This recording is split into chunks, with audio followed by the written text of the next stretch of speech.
Good morning. Good afternoon. I think it's afternoon now. I'm always mixed up with time. I am here, moving through the space of Blessed Baby, moving through the space of BB and Honey to bring some more book reviews, if I may. I'm trying to think.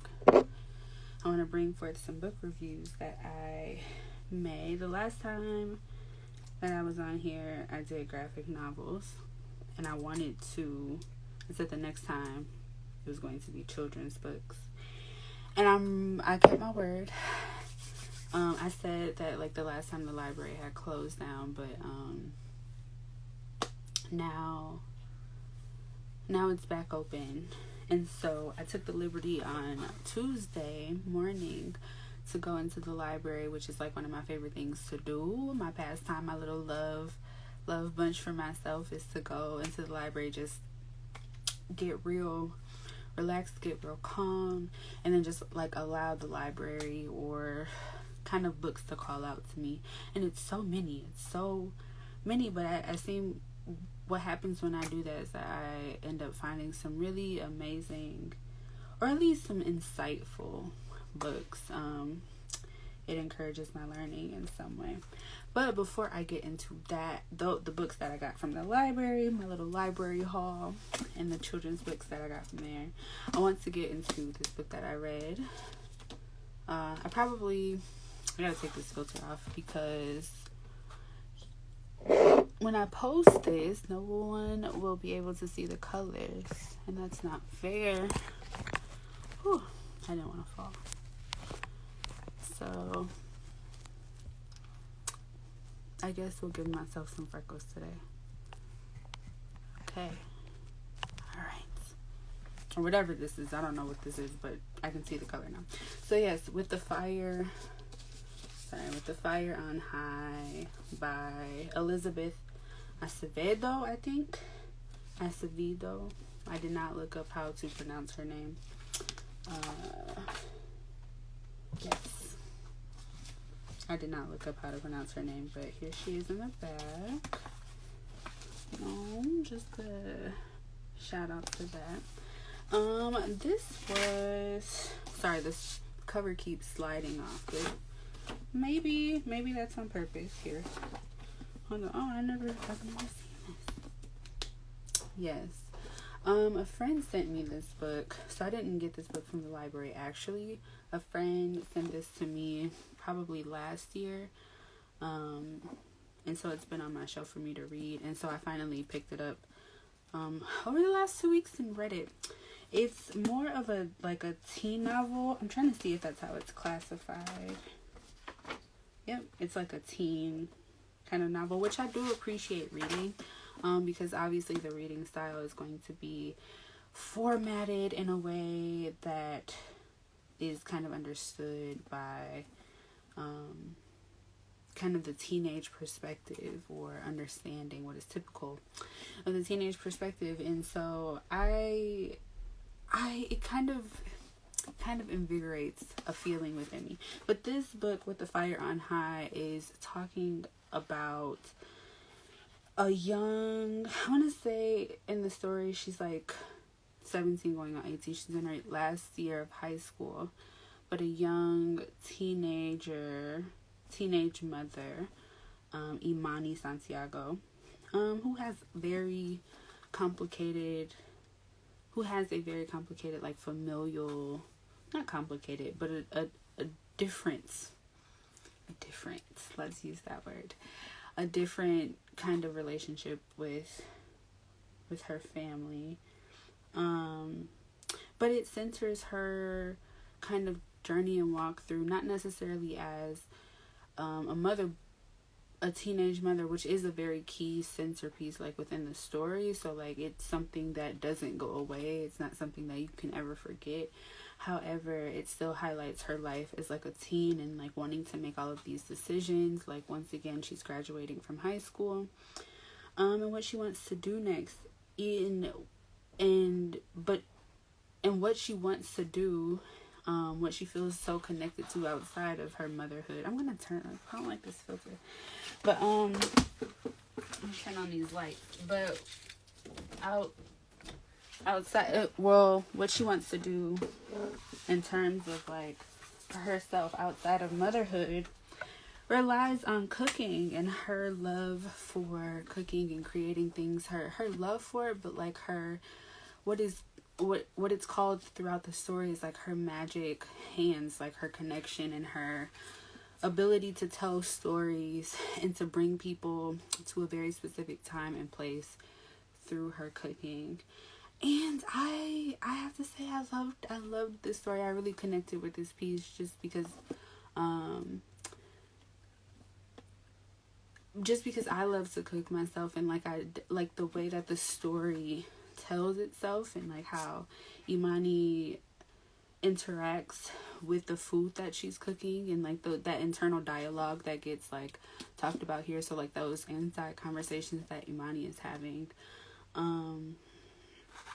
around need to breathe a little bit, but those internal conversations she's having while she's cooking or while she's picking out food, it was nicely depicted here, and I definitely related to that because I feel the same way when I cook. I feel like it's a very intimate conversation that's happening, a very intimate relationship, sometimes kind of like where the food is doing the movement and I'm just kind of like there as a medium. That feels very, very familiar, and that was kind of highlighted in this book. And that's why I love stories, because I can definitely feel that connection, but to kind of have it talked about like on a page and through the eyes of another character in my life that I not necessarily am familiar with her specific circumstance, but that I relate to in terms of just like feeling very connected to something as a sacred thing, and like you want to protect that, but there's so much in the world, or like so many changes that can happen that makes that unsure, like makes that uncertain. But how, and another thing that was wonderful, but like how even in those moments that like you can kind of still rely on this thing that you feel so connected to and sacred connection with to like help guide you through that, and that gets talked about in this story also. Another part was Imani was also, like I said, she was a single mother, a single teenage mother, and how that comes about gets talked about within this story, as well as kind of like the relationship between her and her child's father, which it's not anything dramatic, but there is like these, you're kind of growing up and you're still a teen, and like all of like it kind of really expresses that state of what that would be.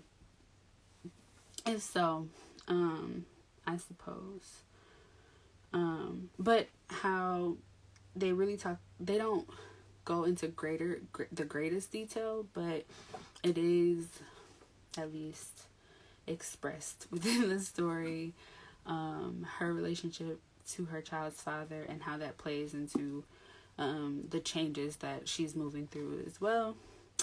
The relationship with her own father, this is kind of why I talked about that complex familial circumstance, the fact that she's a single teenage mother, and she's also living with her grandmother, and right, once again, those very complex family dynamics that are present, which would make moving where she's from. And I love that the characters from this book are from Philly, because that's a place that I really don't have a lot of like knowledge about, but like I really felt the liveliness of Philly through this book, and it makes me very interested in that. But yeah, it talks about that as well, like those complex family dynamics, or just her moving through that.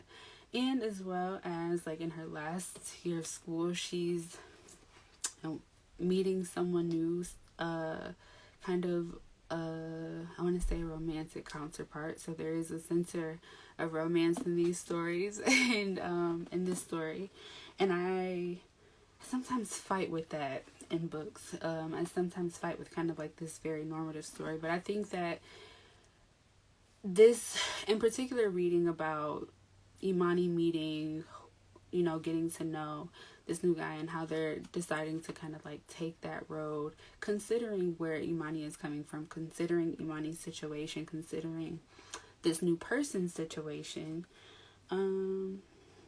Yeah, it's they don't take it to a place that like has to end in a certain way. At least that's what I think. But there are some very normative moments in it that can be like, okay, whatever.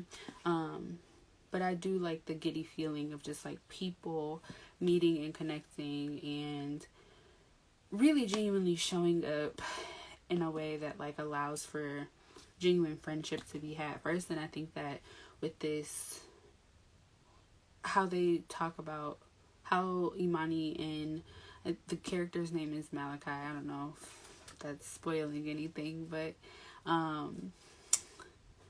yeah, like how they come together and just really how they kind of develop this friendship, knowing of the situation and learning of the situation and learning about each other. Yeah, so that felt cool. It leaves you with some very like good thoughts and feelings, and then some inquisitive, insightful things to reflect upon. I think that I won't say, because it's like I'm not like someone's parent specifically, that I don't know, how can I put it? I won't say that, since I'm not someone's parent specifically, that I don't know what it means to kind of like have to care for the responsibility of life. But once again, I'm not a parent specifically, and I don't have that responsibility placed upon me 24/7. That I think like this book kind of like made me, this book at this time, because I'm a very inquisitive person just in general at this point, but like it just really made me think about not motherhood, but just really the responsibility of signing up to be a parent to someone, and just what that requires, and for once again like how people find themselves in that situation. It just in that situation, but how we kind of like end up or embark upon that journey or decide that for ourselves. I think that like it can be something so passive or something so in the back of my mind, like I said, because I'm not specifically a parent. But I think that this book just like kind of like really made me consider like the feelings and the connections and the responsibilities that you feel towards children and parenting, and how that's even something that like, even though I'm not a parent, like I do have that connection with our younger humans. And so, but to have that feeling all the time, it's just, I don't know. I think in this book it painted out that can be very overwhelming and very a much different circumstance than I'm used to seeing, and that I do not take for granted. All right, so I'm gonna move on. So I wanted to mention too, this is a pretty, because I'm trying to figure out what I should say in these. But this book is about 388 pages. I think like if I read inside my head, I'm a pretty quick reader. But like I'm also like, I pick up books. I read multiple books at once. That's just how my brain operates. So like, but I will say like this wasn't a hard read to get through for myself. But that's, like I said, that's for myself. That's someone who reads for fun. The chapters were pretty short. That's what I wanted to say. The chapters themselves were pretty short. So like each chapter isn't this long drawn out sequence. I think that like that actually made the story flow much better. Because it's not like we don't have to get like detail by detail by detail scenarios, we can kind of like how the story is told in these shorter but like precisely written chapters was effective. It's great for this story. It's great for me to read through, so it wasn't like I was reading through so much and I felt like because the chapters were shorter, I was like, oh, I can read more. I felt prone to reading a little bit more. Cause it didn't feel too crazy. Ooh. All right. So that's going over there. That's With the Fire on High. With the Fire on High by Elizabeth Acevado. I was going to mix up that C and that B, so I wanted to check. Alright, I'm going to get into these children's ones. I'm really excited. I don't know if I only read these once, but I'm really thinking about reading them again, and I don't know if like my review of them will change. The interesting thing about children's books, I would say, as I've already started reading them in my spare time, is that, and I'm in so many different spaces right now, but as I'm like learning new languages, and I talk about this in different spaces, but as I'm learning new languages, I'm confronting my own language, and that's making me think about like the fundamentals of language, of speaking, of communication, all of these really phenomenal things that we do, that most of us, or a lot of us with the capabilities to do, right? We talk, you hear me talking right now. Hopefully if you're watching this and you're understanding the things that I'm saying, I'm understanding what I'm saying for the most part. I'm understanding the things that I'm saying, and that in itself, despite if it's like perfectly how it's written and on paper and all of those things, it's really just making me think about how when we have these little humans and they're listening and picking up on language, and they're picking up on like the worlds around them, like the terms and the once again the language that we have for things, and how we're explaining things, and how their brain is really receptive and picking those things up, and how we're also doing that because our brains are active agents, picking up a bunch of stimuli at once and processing what's important for me to focus on and be conscious of right now, and what isn't. Like, our brains are doing very miraculous things in the ways that they can do them, however they do that, and however we're able to express that. It's just a very phenomenal process, like phenomenal in the literal sense of the word. And so reading children's books is like kind of getting back to the basics for me of what we are trying to communicate and what are we trying to teach these little humans about our world, and what is it that we know, what are the basic fundamentals that we know and understand of our world that we utilize all the time, but we may not necessarily be so conscious of it. Okay? Hopefully that mouthful was not for nothing. So this book, Just Ask by Sonia Sotomayor and illustrated by Rafael López. And at the bottom, let me see. Let's see if the light will focus. Be different, be brave, be you. I picked this book up. Like I said, I go into the library and I kind of just like, and I'll be like, okay, here. It's great to have a category though, and it's great to know your limits because I will get 20 books that will be very impossible for me to read in 30 minutes, but children's books are obviously a lot easier, so that's fine. But yeah, I have to know my limit. I have to be like, okay, only 10, then I'm be like only 12, but I can always go back, and that's the fun of it. But Just Ask, or I can at least go back for now. Just Ask. I won't read it to you. I don't know why I'm doing this. Just Ask. Just Ask by Sonia, Sonia, I'm not sure if it's Sonia or Sonia. Sotomayor, Sotomayor, and illustrated by Rafael López.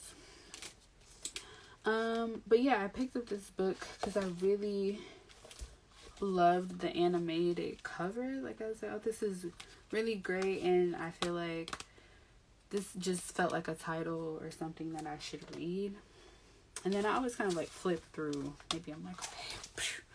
And I really liked the animation of this book. See how beautiful this is? It gives me very like, and I think that's really important. Illustrations. Please do not skip out on the illustrations of children's books. They're so amazing. See, look at this. Like, that's an art style. Like, this makes you feel things. And I feel like this can really set the mood of how a book is read, of how a book is understood. And if you're reading these things, which hopefully, in a different kind of format, I'll kind of like talk about how to read certain things, because I think that's really useful. Like, I feel like, once again, another thing that gets taken for granted is when we're picking up stimuli and we're reading things, like even if we're reading a stop sign or something like that, right? We may not be necessarily reading the letters themselves, but reading that stimuli and interpreting that stimuli so that we can, stimuli being that external circumstance or object or whatever that your senses are picking up on. So when we're doing that, but like, we may not necessarily be conscious of or naming or acknowledging the fact that, like, when we're reading and when we're doing all of this stuff, that, like, especially when it's like, okay, the transition from not reading anything or reading just signs and stuff to like reading and picking up books and stuff like that, that can be really lost on people. Reading books is a skill more than it is an innate situation. And reading in general is a skill. Like, we take that for granted. In ways that we can encourage reading, that's what I hope to do in the future, is to kind of like encourage ways of reading and tap into like all of the different ways that we can read things, and tap into and build the skill of reading in very small ways. And children's books, even if you are a grown adult, are a very helpful way to do that, I'm telling you. But anyway, back to this. I always go into the story because I'd be so passionate, but yes, the illustration of this was amazing, and I felt very good about it. I think I started to mention that because books like this, with a lot of the pictures, can be very great if you're reading to your little ones and you are wanting to help kind of like name worlds for them, or help them point out things in a picture to be able to point out those same things in their external environment. This is a good way to do that. You can kind of like build dialogue and conversation, right? So like something like, hey, what's going on in the picture, depending on like the level at which you want to target or consider. But like, hey, what's going on in the picture? What's going on? This book specifically is about each and every character. I'll get to what it's about in a second. So, but right, like, what is the owl doing? You can say things like point to such and such as nose. So books like this really offer opportunity. I really love this picture. But books really offer the opportunity to like really implore and imagine and engage in building a world and understanding a world that was built inside of the page. But this book just as highlights the different abilities that we all have, or that we may or may not have, and it specifically focuses on disability and different ability. Both are used. How they are used depends on the person and how they identify, but a disabled person, and let me make sure I'm reading this correctly. Yes. So, yeah, that's what it is. Not a disabled person, but a person with... I really want to make sure I'm saying this correctly. I am very new to disability justice. And so, like, my terminology is a little off, very off, very, very off. But it focuses on different children with different abilities and or disabilities. And it kind of goes through different commonly known disabilities. And so, let me see. Yeah, so we kind of go through each child and they talk about really the things that they, the disability diagnosis. So you have, I'm trying to look. So here we have Sonia, who I believe is the author of the story, talking about herself in this situation. Talking about herself. Sorry, I'm getting lost because this book it's a little hard to kind of like try to convey correctly, but for me at least. But yeah, Sonia is talking about her experience with diabetes and how she will have certain needs. That's what I'm trying to get at. She will have certain needs that are different from kind of like other classmates, whatever, because of her disability. And so it goes through, once again, different disabilities, and I'll just go through it here because I keep trying to show it. And so you have Rafael with asthma, you have Anthony who uses a wheelchair to get around,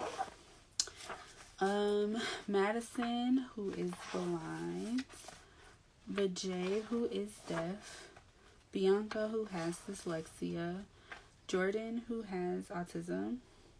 And it talks about the kind of the commonly known differences between autism. So boom, stuttering as a disorder or disability, Tourette syndrome, ADHD and or ADD, and nut allergies, Down syndrome, and I think those are the ones that's talked about in this book. And I wanted to I felt the need to read that off because I was like, let me not just say like it names disabilities without kind of referencing which ones are like specifically talked about, because there are just so many different abilities that can conspire within a person. And so like it doesn't feel fair, I think, to say disabilities in such a general way. But however, that's me, and so I'll say that. But however, this book goes through them and just talks about the needs that they have. And what I was noticing, and I forgot to kind of mention this, it has like little reflection questions, and these can be great to read and reflect on for yourself and or for anybody that you're reading with. So I also love reading and writing. What about you? Right? I would say this book is a really good, I won't call it really good. I'm trying to be very much more stern about my language, but I would say that this book is good to kind of bring forward in conversation with your little ones, and I can see why it was created, to talk around the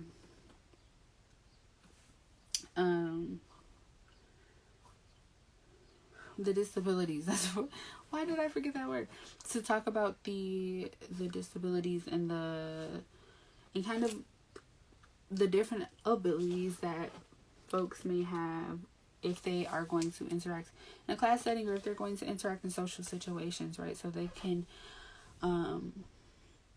be more open to the fact that people may be differently abled or disabled. There we go. Precise words. However, this book does send a message that I would say may not necessarily be the right message. This book kind of hints at a little bit, kind of by the title, and it's kind of said within the storyline as well, that like, right, and the fact that it's promoting that each of everybody grows in their own way, in their own unique way.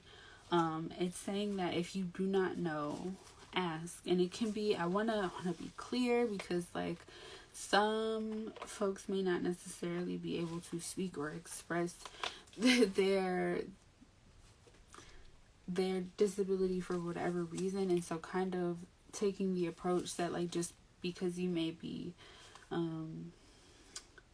ignorant about something, as we can be, doesn't mean to kind of like approach this person and just ask them to enlist the details of their disability to you, the experience of their disability to you.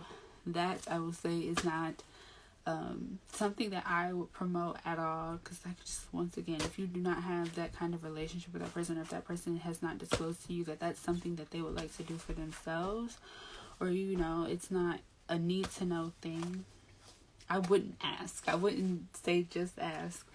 But I do encourage, however, if you can, to take this, like I said, and utilize it as an introduction. So if you haven't heard about ADHD, these these things that can feel very overwhelming to think about because we may not have any information on them, I would implore you, with whoever you read this text with, whoever you read this book with, to get in, to start looking into these things, right? All the kinds of things are on the internet, but also ask me as a resource, because that is something that I do have at least some resources and references for. But if not, like, legitimately, there's so many ways that you can kind of inquire about this. Utilize YouTube videos. There are many kind of cases. Don't take it all for truth. Be investigative, be curious, but do not be gullible. And just, like I said, go in, and like I said, I encourage looking into the different ways that our abilities may show up, and how they may get classified, and how we classify them, how we identify with them, and all of those things. So, like I said, if you do not know something around the lines of ADHD, or that seems like such a foreign concept to you, and you have a friend who may have just been diagnosed with ADHD or not, or like you've heard it kind of in the field of reference somewhere, and you have no idea like really what that means, I would encourage you, look into it, question it a little bit. Like, once again, YouTube videos are your friend, Google is your friend, find it in a library, like trying to think of other media resources, because disability is a conversation more so in the popular media, at least right now for me in my timeline. Look, hashtag it, hashtag a certain label, I guess, identity, not identity, but you know, hashtag ADHD. I'm telling you, there's so many people kind of like talking about it. Once again, don't be gullible to it, but one more time, I encourage you, really heavily encourage you to kind of look into what that entails, and so that way you can definitely be a more supportive person to these communities and in their needs. So for that, I say, just ask. All right, that was actually a lot, and I didn't mean for that to be that much, so I probably won't go through all of these, because I didn't realize I was going to get so like deeply into these books. All right, so next is Salma, the Syrian chef. And this is a story by Danny Ramadan. And the art is by Anna Bron. I was walking out of the library, and I was like, I already had a bunch of books in my hand. And I was like, I saw this cover, and I was like, I'll get it next time. And then I went back, because I couldn't help myself. And it's new, so I have to really take it back soon. But Salma, the Syrian chef. Sometimes I think maybe it'll be better if I just talk about, if I just kind of go from the summary instead of trying to go through my own summary. That's why I feel like that last one was pretty hard to talk about, because it wasn't like a cohesive story. It was like, here are different disabilities that are present and that can be present, and yes, but it wasn't like a streamlined story. So I feel like that was harder for my brain to kind of like relay back. But yes, Salma, the Syrian chef, speaks to Salma, who lives with her mother. Her and her mother are living within a refugee camp, as they have left and or escaped. I'm not sure if escaped was the word that was used here, but as they left from Syria, which, asterisk mark, if you are not aware of the kind of political warfare that happens within, I would also encourage you to look into that as well, because this is kind of, this book speaks to that, not to that specifically, but it speaks to the effects of that, right? Which the effect of that is that Salma and her mother have moved to Canada, and they are living within a refugee camp within Canada in order to, I don't know, in order to do what? That wasn't explained. Let me not say that. But they are also waiting for their father to come, or Salma's waiting for her father to come. But just kind of within the change of all of this, them being in a space that is not native to them, they are displaced from their homeland, they are displaced from their family, and they are in this new place of Canada, right, as refugees. And yeah, they just feel, Salma is noticing that her mother is feeling very disconnected and very sad with those changes, and feeling very disconnected, right? And just like once again, the effects of that. You're in this entirely new place. You are displaced from your home, seeking shelter and seeking safety in another country that you do not know anything of, with a child, and separated from your partner. Within this, Salma seeks a solution. Salma seeks to at least try to bring her mother's happiness back, to bring her joy back to the forefront. And in that, she tries to create a dish that is from her homeland, which is, let me see, full shami, which I was like actually planning. I was like, oh, I'm gonna try to make this because it doesn't sound too bad. And I love it. Is my favorite. And the other book, the first book, With the Fire on High, also has really good recipes in it. And I totally forgot that actually. But yeah, With the Fire on High, amazing stuff. They have recipes in that one, and then this one has the recipe that Salma wanted to make her mother, which is full shami. I'm trying to think. Oh, here it is. See. And as I post this, I'll post the link with the recipe too, just in case you want to see it. But it is with fava beans and like I think like oils and like just veggies, and it sounds really good. Like that's my style of food, genuinely. Like I love that whole situation. So yeah, Salma, the Syrian chef, she definitely made that. And like once again, it was a nicely curated story. As she is making this, because obviously she's a young person, the folks within, as you can see on the cover too, the folks within the refugee camp alongside her, and I think that they did a really good job of this, of naming the different places at which the folks within this refugee camp came from, and like how they're all there now as a community to try to help each other through these things and through like, you know, this transition.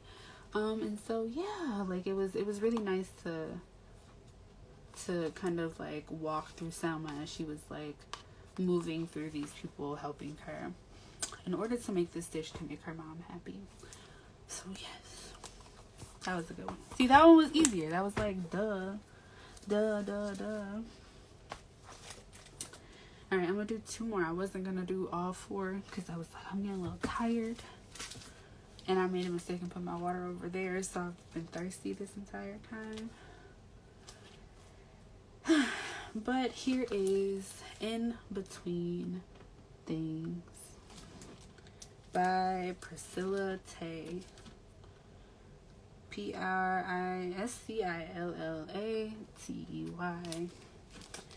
And I'm really not going to try to make this long because when I was reading it, I was having this whole like realization, this whole epiphany. Once again, because I've been navigating and confronting language. And obviously English being a language that I've known and spoken for so long. And just really thinking about how we're saying a lot of things and they obviously mean something very specific or something within the context of what we're talking about. And yeah, just once again, how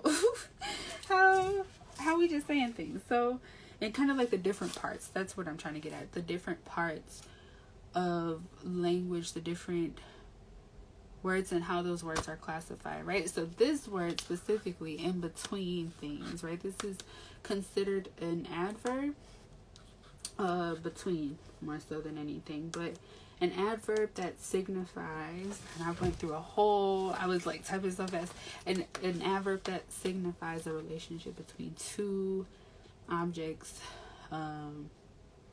between 2 things, between 2 points of time, between 2 points with like, I try not to use the definition, but it is the relationship you can say in the middle of, but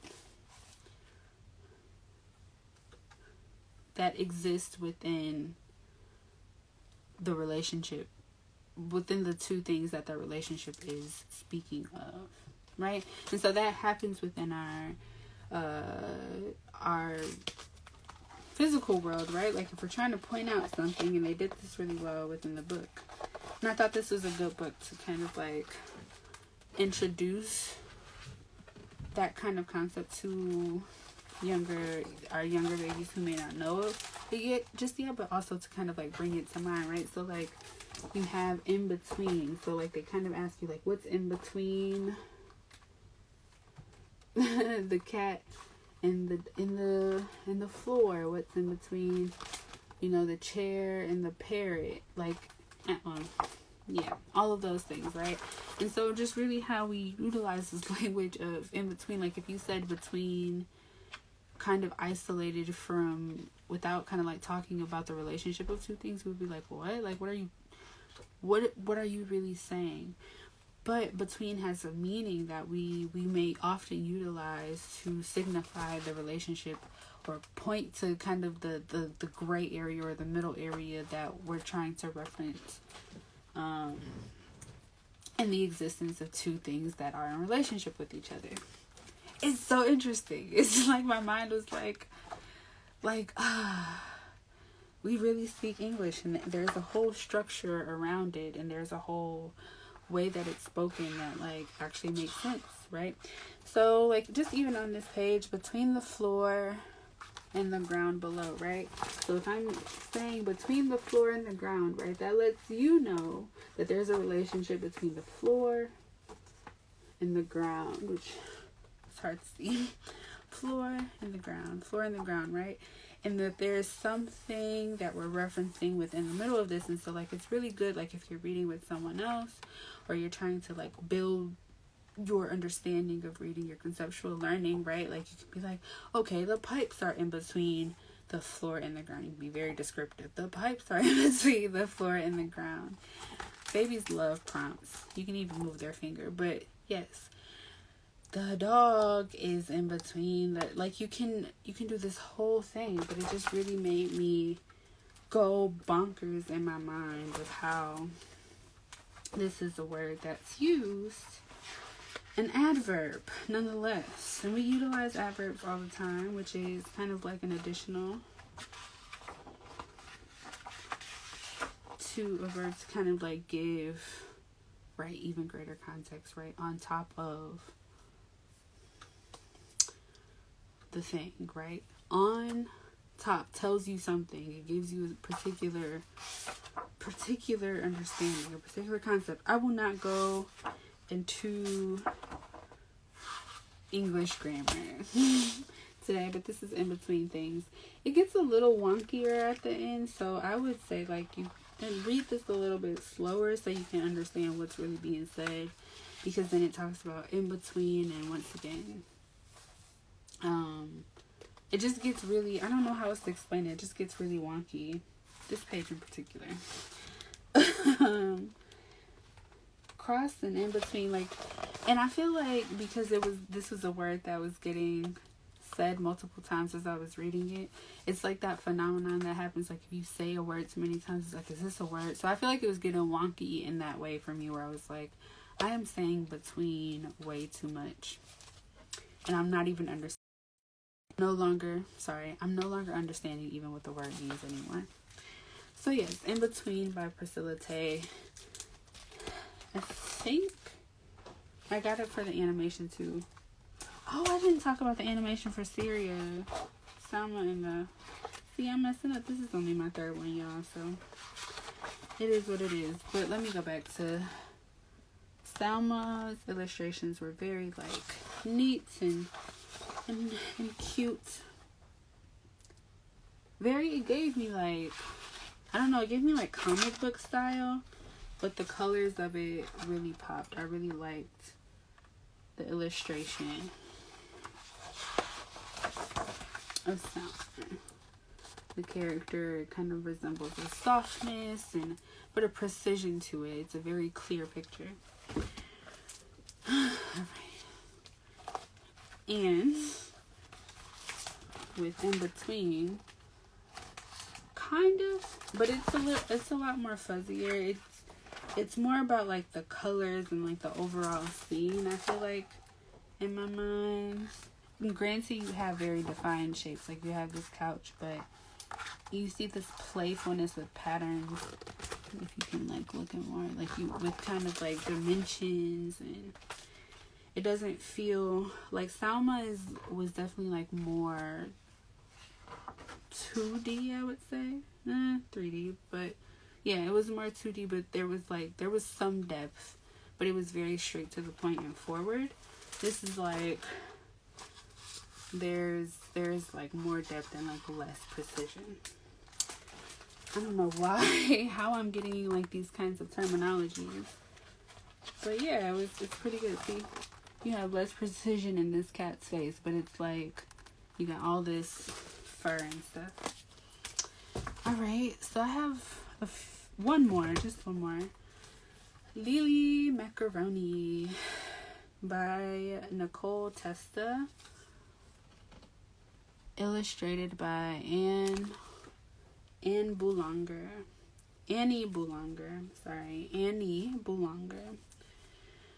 This is a really cute story. I'm just going to read the excerpt because I think that's a lot better. So you can get a picture. I can say it, but whatever. Lili Macaroni loves drawing butterflies, counting the stars, and being exactly who she is.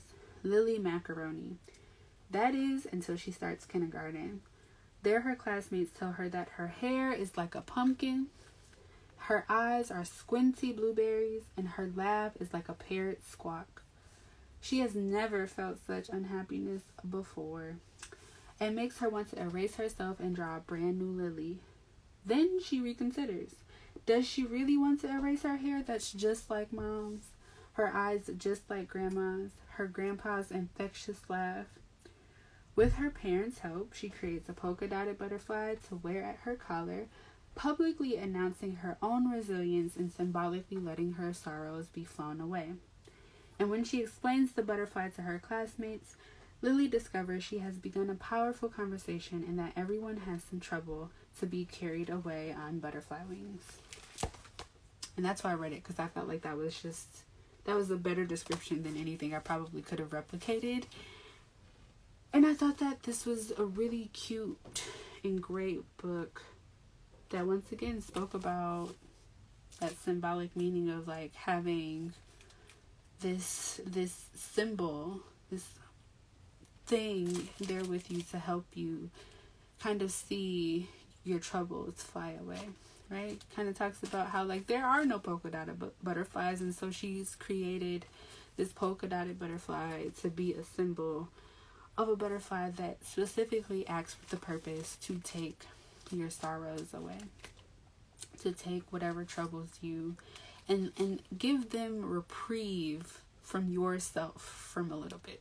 And I thought that was really phenomenal, because kind of teaching and thinking about if you're teaching this or talking about this with children, or even because emotional intelligence or emotional management can be something we can all struggle with from time to time. And so things like this can be very useful for any of us to kind of like know that we have and be like, okay, we take that symbol. Maybe we get down on paper when we kind of like fall into like this trap of being stuck, and we can like color out this dotted butterfly. And as we fill in each polka dot, we feel it with the colors that is connected to what we feel. And we allow that to be a symbol that can eventually be taken up and away from ourselves, a worry that can be taken up and away from ourselves. And I thought that was really wonderful, because I'm like, yes, come through with the emotional management techniques, come through with the coping strategies, right? And I think what gets said in this book too is that doesn't necessarily take the problem away, but it really does. It can help you feel like you are supported and not being so overwhelmed by the worries that you may have and the worries that may come up against you, right? And in some ways it can take the problems all away. So it was a very like relief story, and that's why I wanted to end with this. I will also, when I write the write-up for this, write the how to make your own butterfly that is listed in the back. And it has, I think, the downloadable template for you to make your own polka dot butterflies. So that's amazing. And once again, if you are a parent, caretaker, caregiver, teacher, whoever, like, you can practice with your younger humans that are working with emotional management, and you can begin to do that too. You can create alongside them this butterfly and begin that conversation together, like, hey, what worries you, like what's stressing you out? But like, you kind of doing this activity together can relieve the responsibility of your child taking up, or this child or this younger human, right, taking up too much responsibility for issues that they definitely may not have the skills to handle either, but also gives them an invitation to the fact that the human experience is very complicated, and that we feel all kinds of things from what happens. And with help and with these relics and these techniques that we have, we can try to ease that human experience. And so let me teach you. Let us do this together.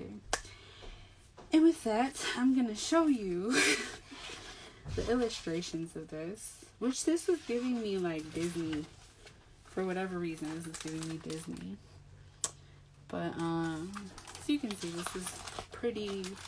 This was a soft but like okay.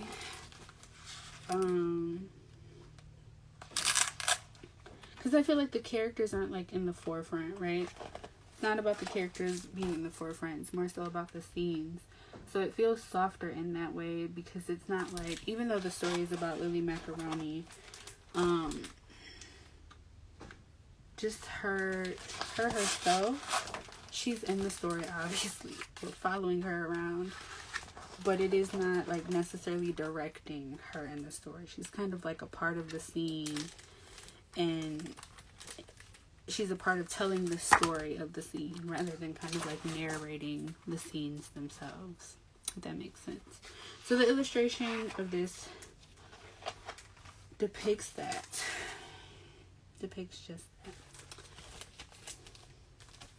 All right, I need some water. I hope this was at least something. My babble counts for something in your ears. And I have a few more children's books. I think one of those books made me really intrigued on doing one for teen novels.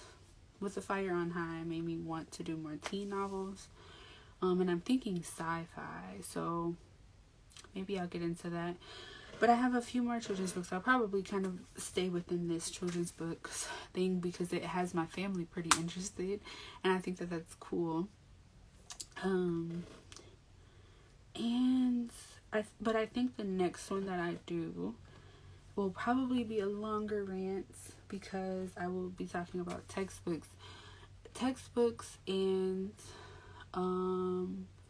I think 2 like informational self-help books that I not self-help books, but like, yeah, it's kind of like on a specific topic of the personality, and yeah, I'll be talking about like textbooks and like brain science probably next time a lot, because those are other books that I'm reading at this moment as well. But until then, I hope this is everything that it needed to be. Adios.